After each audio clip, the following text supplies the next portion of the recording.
Hello everyone, welcome to this new video. In this video, we are going to be learning about how to install Python on your Windows machine. So why should you be interested in this particular topic? So this is a very important question, and I think if any of you guys are interested in learning Python programming language, and it can be for any reason because Python is used in almost any field that you can think of right now. It is used in data science, machine learning, it is used in web development for creating backend systems, and it is being used in plenty of other fields. Now, if you are interested in learning Python programming language, then you have to get started.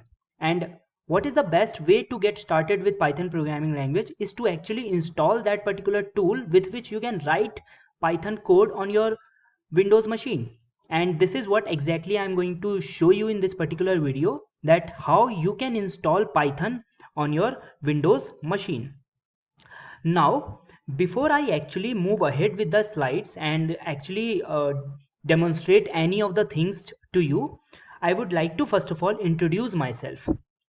So, my name is Rahul Jha and I am from technicalustad.com. Technicalustad.com is an online platform, or rather I should say is an online technical platform which provides content related to various technical topics like the one that I am discussing right now. So if you are interested in knowing more about this particular website, then you can visit technicalustad.com. There you will find plenty of contents related to almost any of your technical needs. So with that said, I would like to move ahead with this particular video. So what is the agenda? The agenda is to actually show you how you can install Python on your system, on your Windows machine, and also encounter some of the common issues and problems that a beginner programmer faces while installing this particular tool. So let us now move ahead with the slides. So first of all, this is a very basic question, and I know that many of you are already aware of this particular question, that what is Python.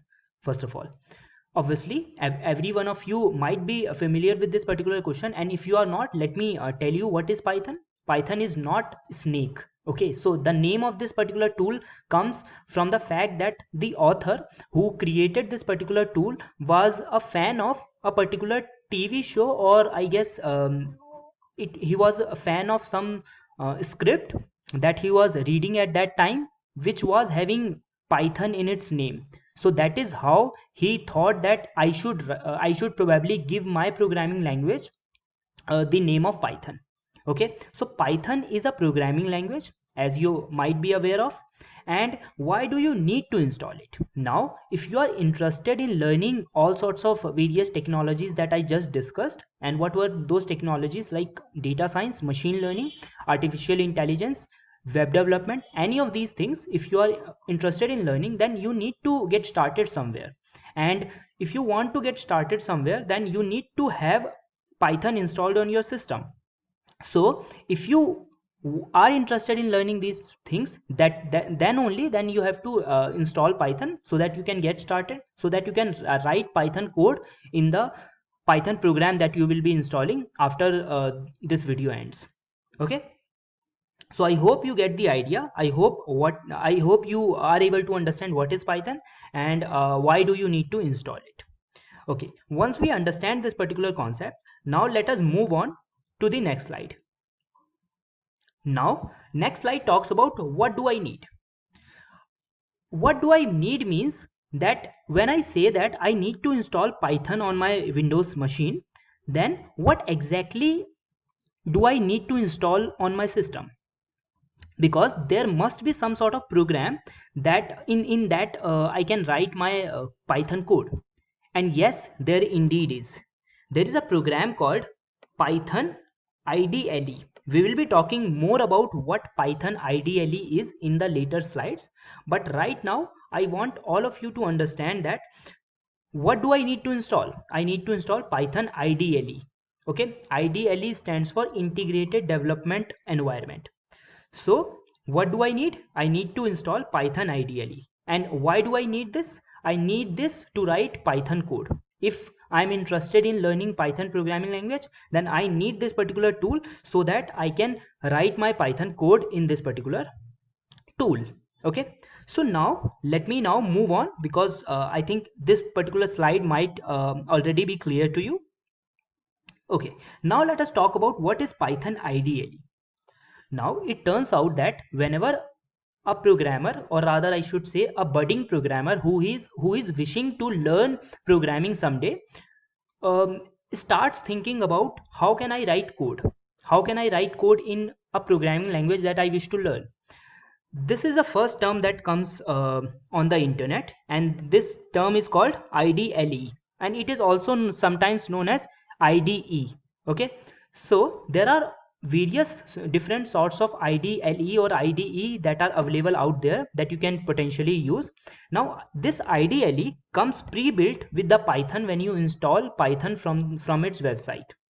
Okay, but there are various third-party IDEs that are provided by various other third parties, like one of the most popular IDE is called VS Code. VS Code is provided by Microsoft. Now apart from VS Code, we also have IDEs such as Sublime Text. We also have PyCharm, and PyCharm is specifically used for Python, but there are other IDLEs which are used for other programming languages also, like Sublime Text. In Sublime Text you can write almost any programming language. So essentially what we are interested in is, we are interested in a tool with which we can write our code, and at the same time we can also execute that particular code, because this is very important. If we are not able to execute our code, then that ideally will be of no use. Because if I have to show you, let me show you one thing. Let me open a notepad program, and in this notepad program I can write my Python code. Say for example I have to define a function. I can say something like def. I can define a function something like this, print, and I can put colon, and I can hit a tab, or rather 4 spaces, and I can say something like return something. Okay, so don't worry about what this Python function is doing, but just understand that this is this what I am doing here. I'm writing Python code. Now how will I execute it? Now I have written the Python code, but there is no way to execute this code from inside this notepad. So that is why we need a tool with which we can write as well as execute our Python code. So this is very important problem, and that we need to solve, and that problem is solved by various IDLEs that are provided. Okay, so obviously we will be installing the default one, and the default one is called Python IDLE Integrated Development Environment. Okay, so I hope you get this particular point. So now let us move on to the next slide. Now next slide is a very important slide, and this slide will actually be serving as a basis for all of you out there who are getting confused in which version of Python should I install. Now the importance of this particular slide will be clear to you when I will go to the Python's website. So let me open a new tab and let me go to python.org. Now remember here, this is the official website of Python, where we can get all sorts of different things from Python.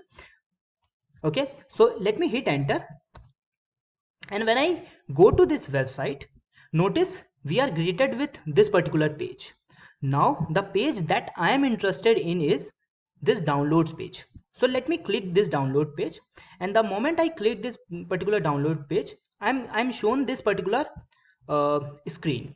Okay, obviously when a beginner programmer visits this particular page, he gets overwhelmed by various sorts of details. Okay, so don't worry about it. Don't try to understand everything all at once. Try to understand each thing piece by piece. Okay, now notice here, try to see here, it is saying download Python 3.8.5. What does this particular 3.8.5 means? Now this implies Python's version. Okay, so let me now go down the page, and you will notice here list of all Python versions, and notice this is a very long list. So in this list you can access all the different Python versions. Now, if you notice here, then Python versions have a certain kind of pattern. It is first version was 3.8.5. Sorry, latest version was 3.8.5, and then previous to that latest version was 3.8.4, 3.7.8, 3.6.11, 3.8.3, and you notice here we had 3.8.5, 3.8.4, and we now have 3.8.3. So what exactly these numbers which are there in the version representing here? So I'll tell you. Okay, so this version is by convention is represented using this convention called A.B.C. Now let me talk about what each of these letters represent. So if I talk about A, now A stands for something very major and something very massive change. So if something very massive, so if for example I as a Python programmer introduce some sort of very massive change in Python programming language, and I say that we should probably move from Python 3 to Python 4, then what I am targeting is I am targeting this A keyword. Okay, this A keyword. Okay, now what does this B keyword represents? This B represents something very moderate change. Okay, and what do I mean by moderate change? Now consider a situation that right now we are using this latest version of Python, which is 3.8.5. now consider when I am using this particular version, while using it I found that there is a certain module or there is a certain set of functions which are very poorly written. So I introduce a new sort of way to write those same functionalities. Then in that case I will say that I am trying to change this bth letter, so I will change it from 8 to 9. So I'll say something like it is a version 3.A9 from 3.8. Now what does this C represent? C represents very minor changes. Say for example some function is wrongly written, and what do we mean by functions? All of these things will become clear as you move along this learning journey of Python. So these are small components of Python that you will be getting familiar as you move along. So to tell you the summary of this convention, A is very massive and it is very hard to change, and usually this A gets incremented only when there is a very massive change, and hence it gets incremented in a very rare manner, so only after 5-10 years. Okay, whereas this B gets changed within 1 or 2 or maybe 3 years, whereas this C gets changed within months. Okay, so you can see here that when we had this Python 3.8.5, it was released in July of 20th, whereas Python 3.8.4 was released just a week ago, July 13th, and Python 3.8.3 was released around 2 months ago. So what are we seeing here? We are seeing a kind of pattern that only when there is a need for change, then only a new version of Python is introduced, and when there is only minor change, then you can see that only the last letter is incremented. When there is a massive change, then the middle letter will be incremented. When there is a complete there is a need for complete overhaul of the programming of the Python programming, then the first letter will be changed. So first letter so far only has been changed 3 times. So the first time the programming language has been developed, it must have been called 1.0.0. Now after some time it was called 2.0.1, and you can clearly see it was called 2.0.1 in 2001, and the third version got introduced. So let us see, third version got introduced in 2010. Okay, so you can clearly see after 10 years the first letter of this convention means this A letter got changed.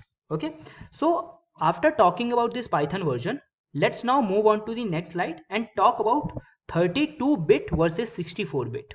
Now I would not take your much time on this particular concept because it is actually quite simple.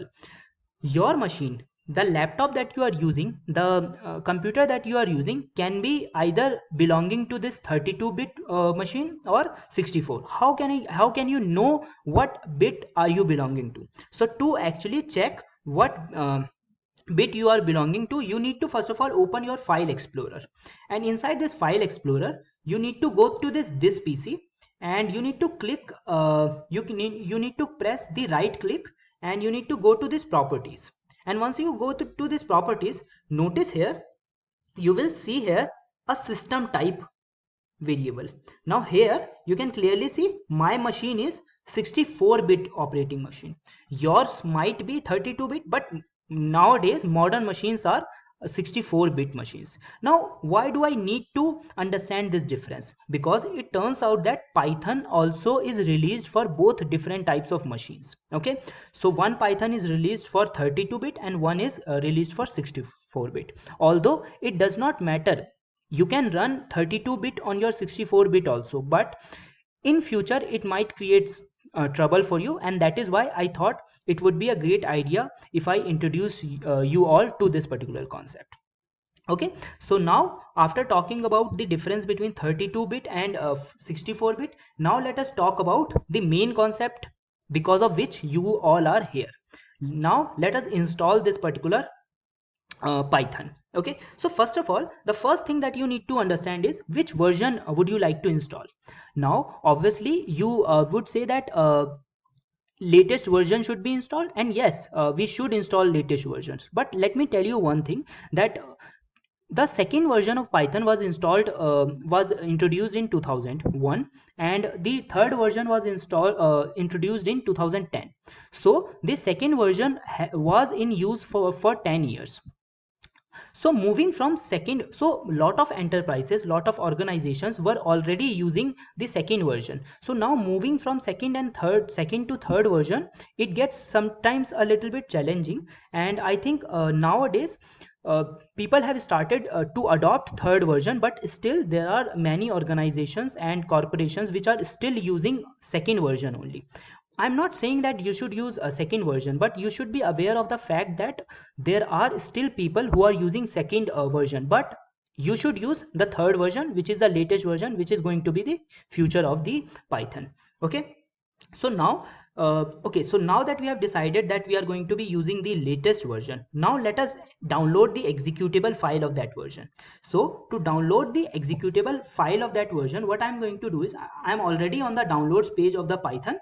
So what I'm going to do is, I'm going to come to this looking for a specific release, and the latest version is this Python 3.8.5. Let me highlight it so that you get a clear idea of what I am pointing to. So I'm pointing to this particular version. So let me now click to this particular version. So we will be introduced to a new page, and you need to come to the bottom of this particular page, and you will be shown a list of all the files that are there available for this particular version. Okay, now clearly we are installing it for Windows, we are not installing it for Mac or something else. So we will be coming here where it says Windows. But what do I need to install? I need to install executable, and if you look at the executable, there are only two executables here. There is a executable called x86, and there is a executable called x86-64. Obviously we would be interested in downloading this one, so let me highlight it. So this one is what we are interested in downloading. So let me now click on this particular link, and it will automatically start the downloading process. So let me click on this particular cell and choose the path where you want to install it. So I'll install it on downloads folder.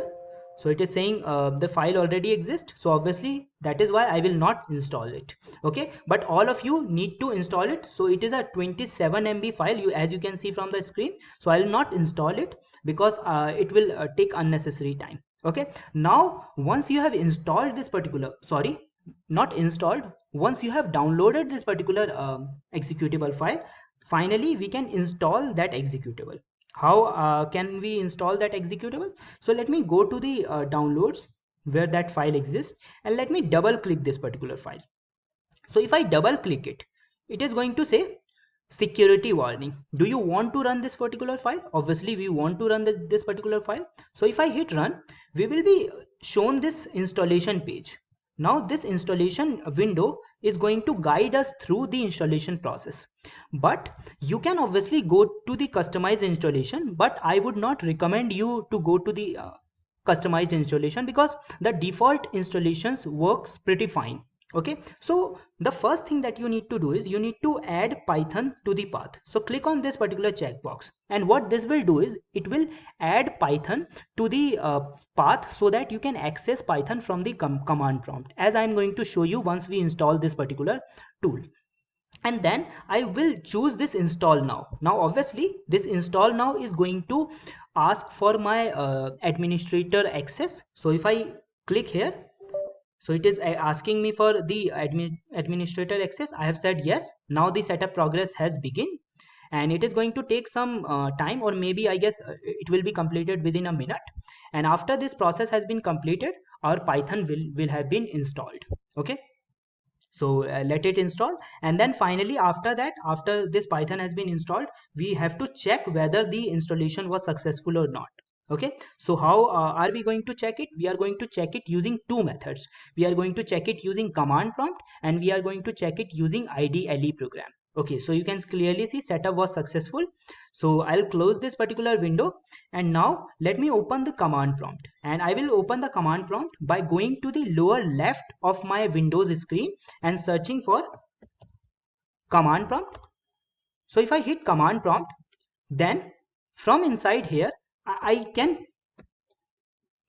write Python, and if I hit enter, notice here that Python 3.8.5, and it lists. So what it has started is a Python terminal, and with Python terminal I can write something. I can write my Python code, I can print something. If you don't know about all of these commands that I'm typing right now, don't worry, because you would be familiar with. If you are not familiar with these things, then you would be familiar as you learn more about Python. Okay, so this proves that our Python setup was successful. Now there is one more way of checking whether Python's installation was successful or not, and that step is by going to the lower left corner of your Windows screen and searching for IDLE. Now notice here it is saying IDLE Python 3.8 64-bit. If I click on this particular program, then it is going to open this program, and this program is known as Python shell. And here I can write all the same commands that I was writing currently previously on the command prompt. Okay, so with that said, with Python installed on our system, the content of this particular video has been completed, and with this particular last discussion, I'm going to stop this video right here.